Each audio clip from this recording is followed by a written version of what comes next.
Assalamualaikum warahmatullahi wabarakatuh. Di video kali ini saya ingin ngasih tahu ke kalian kalau AC kalian tiba-tiba tidak dingin dan ada timbul bunga es di salah satu nepel. Itu kan ada dua tuh nepel, atas dan bawah.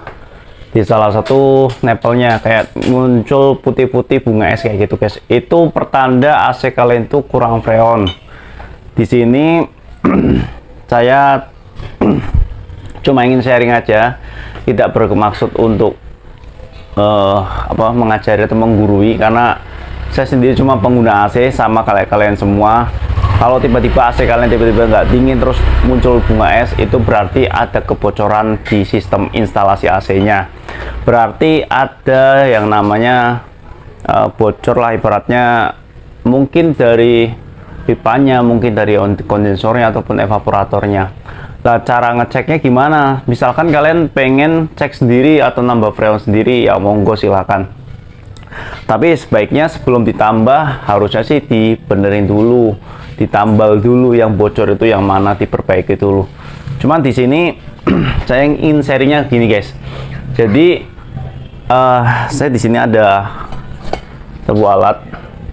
Ini namanya manifold gauge guys. Semalam itu saya isi freon mobil, dimana mobil udah saya pakai 3 tahun dan tiba-tiba AC-nya nggak dingin. Setelah saya cek pipa bagian low pressure-nya ternyata bocor, tapi karena budget belum ada buat perbaikan ini dan itu, ya udahlah ditambah dulu aja. Kalau AC rumah itu pakainya R32 ya, kalau AC mobil kayak gini HFC 134A ya.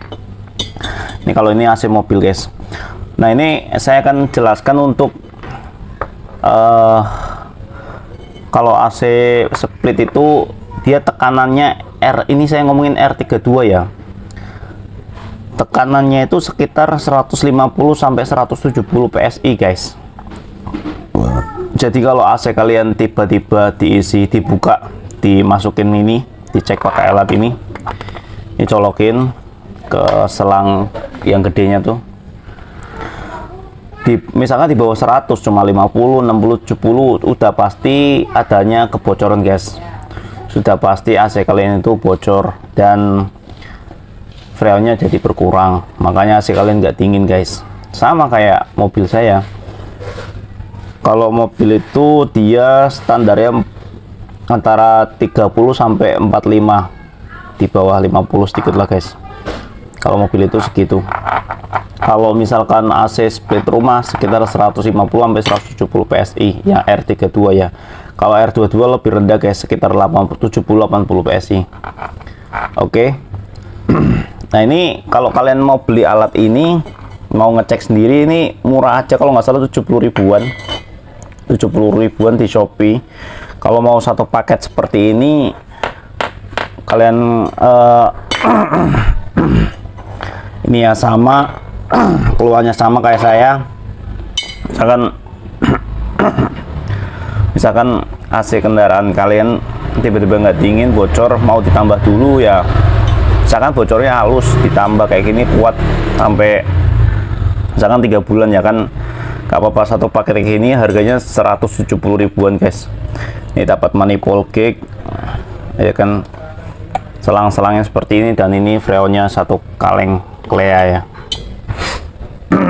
Tapi kalau misalkan buat AC rumah ya, ini bisa ini dilepas aja guys. Tinggal dilepas.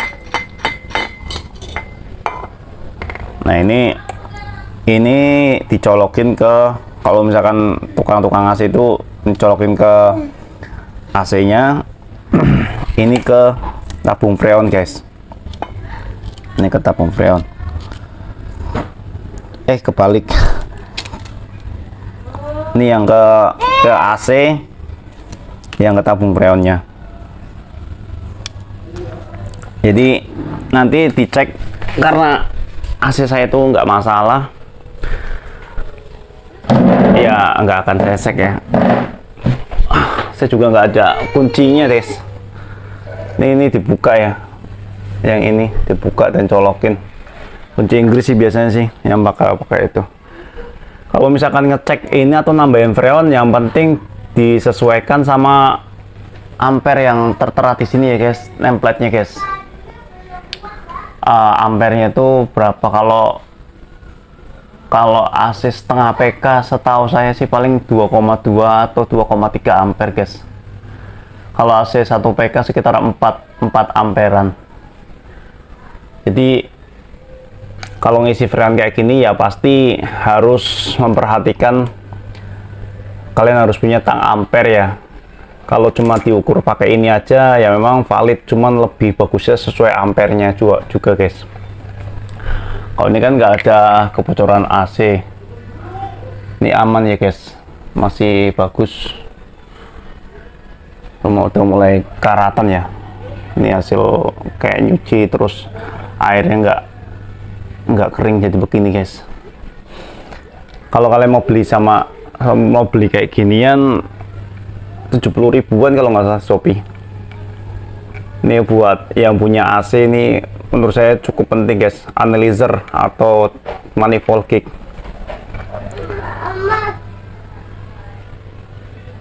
Sekali lagi, freon itu nggak akan habis ya guys kalau nggak ada kebocoran.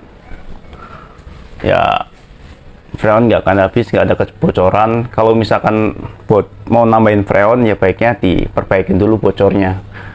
Kalau di kendaraan saya, di mobil, saya tahu yang mana yang bocor, pipa apa yang bocor, atau part mana yang bocor.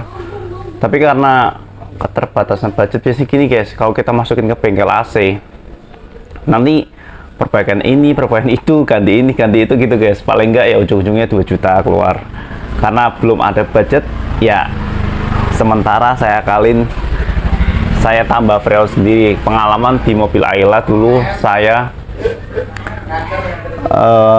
nambahin freon itu bertahan sekitar 6 bulan guys.